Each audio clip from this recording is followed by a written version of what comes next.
Video untuk mata kuliah Riset dan Teknologi Informasi. Untuk pertemuan kedua, saya akan bahas mengenai unsur, jenis, dan proses penelitian. Yang pertama, saya akan bahas mengenai unsur-unsur di dalam penelitian. Jadi, apa yang harus kita siapkan sebelum kita melakukan penelitian. Yang pertama, yaitu konsep, variabel, sampai dengan definisi operasional. Kalau kita bicara masalah konsep, di sini adalah kita bicara masalah ide atau gagasan yang akan kita kupas di dalam sebuah penelitian, sehingga kita bisa mengetahui tingkat dari sebuah hasil yang akan kita harapkan, di mana konsep itu bisa berupa penataan. Jadi kalau ada yang tidak benar atau tidak sesuai dengan teorinya, kita dikembalikan kepada teorinya, atau kita melakukan penilaian dari kejadian yang ada, atau kita mengendalikan sebuah perilaku di dalam individu, atau bisa juga kita melakukan relasi antar kejadian yang ada. Apabila konsep sudah jadi, sudah kita tentukan, baru kita bisa menentukan variabel yang akan digunakan. Variabel ini adalah terdiri dari atribut-atribut yang logis yang berhubungan dengan data yang diperlukan. Kalau kita lihat di dalam sebuah variabel, ada dua jenis variabel, yaitu terpisah, artinya dia kontinus. Nah, di sini adalah sebuah variabel yang keberlangsungannya selalu kita gunakan. Yang kedua adalah variabel kuantitatif, dia menunjukkan eh, tingkat sebuah ukuran jumlah, dia menunjukkan pada jenis dari data yang ada. Kemudian setelah variabel baru kita bisa tentukan proposisi di dalam. Di sini hubungannya proposisi di sini adalah menunjukkan sangkut paut antar kejadian yang diamati di dalam sebuah penelitian. Jadi ada hubungannya, maunya kita bicara masalah jaringan, maka semua variabel yang kita pakai, konsep yang kita pakai ini harus sama, yang dia berhubungan dengan jaringan, di mana yang hasilnya kita bisa menentukan sebuah hipotesis. Hipotesis di sini adalah jawaban sementara dari permasalahan. Jadi kalau kita sudah menentukan konsepnya, kita sudah menentukan proposisinya, baru kita menentukan jawaban sementara. Jawaban sementara ini bisa didapatkan dari kebiasaan, biasa didapatkan dari sebuah kebenaran yang belum diuji, gitu ya.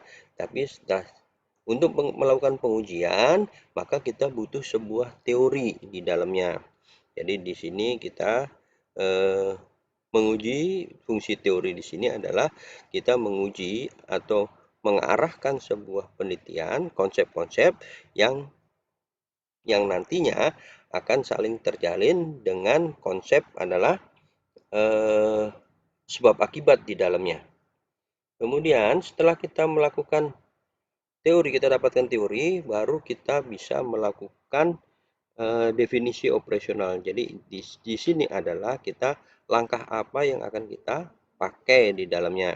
Misalkan kita akan melakukan penilaian, jadi konsepnya adalah kita evaluasi, maka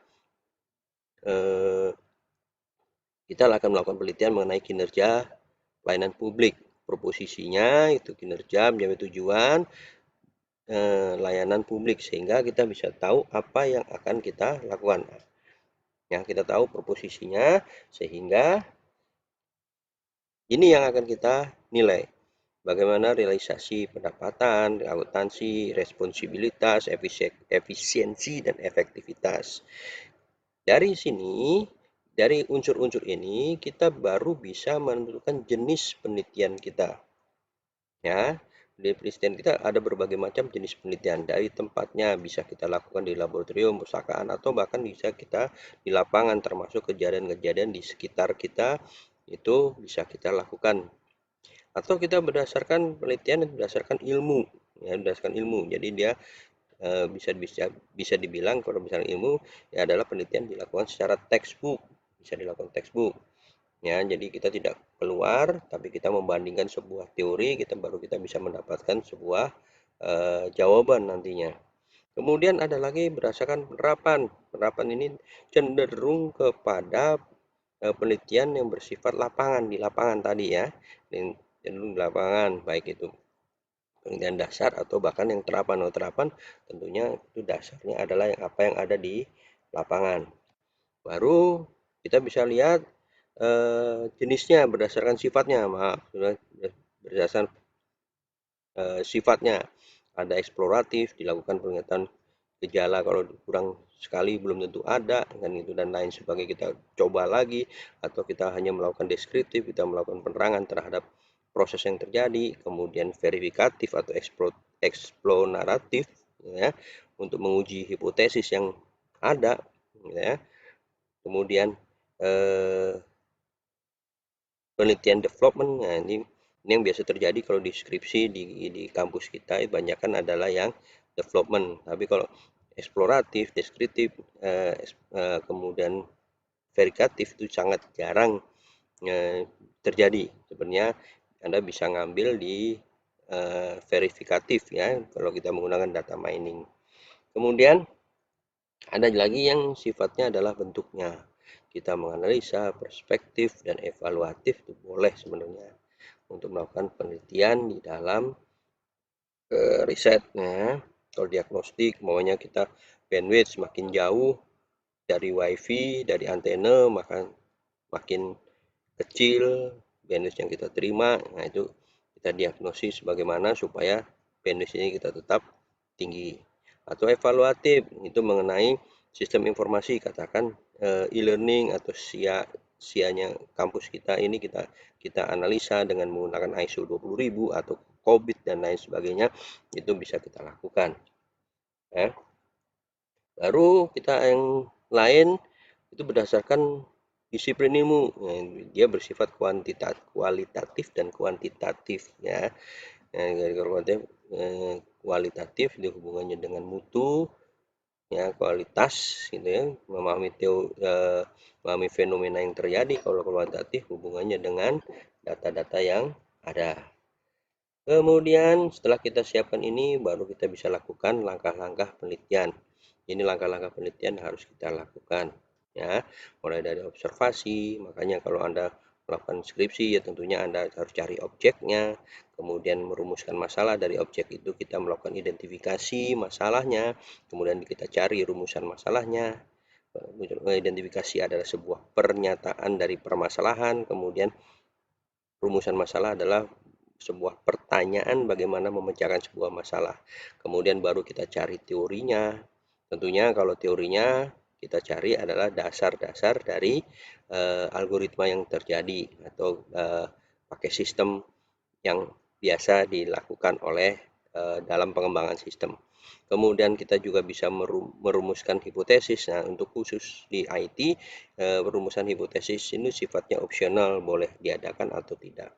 Baru kita melakukan desain penelitian. Yang terakhir adalah kita melakukan pengumpulan data. Di dalam proses penelitian tadi, langkah-langkah yang terpenting di sini adalah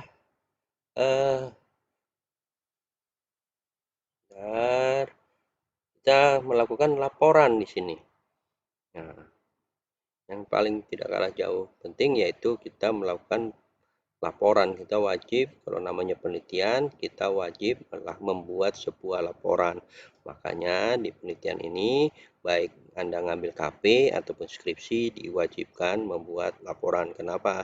Karena hasil akhirnya ataupun tulisan-tulisan Anda, hasil observasi, kemudian hasil pengolahan data, sampai dengan hasil dari kesimpulan di dalam penelitian Anda, itu wajib ditulis ke dalam sebuah laporan. Tujuannya apa? Tujuannya adalah supaya penelitian itu bisa dikembangkan, penelitian itu bisa ditata ulang, kemudian bisa digunakan untuk penelitian yang lain. Demikian penjelasan singkat dari saya. Nanti Anda baca sendiri di PowerPoint yang akan saya upload ke e-learning. Kemudian kerjakan tugasnya. Apabila ada yang kurang jelas, silakan Anda diskusikan di dalam WhatsApp group dan kerjakan tugasnya. Demikian atas perhatiannya. Terima kasih. Tetap semangat dan jaga kesehatan.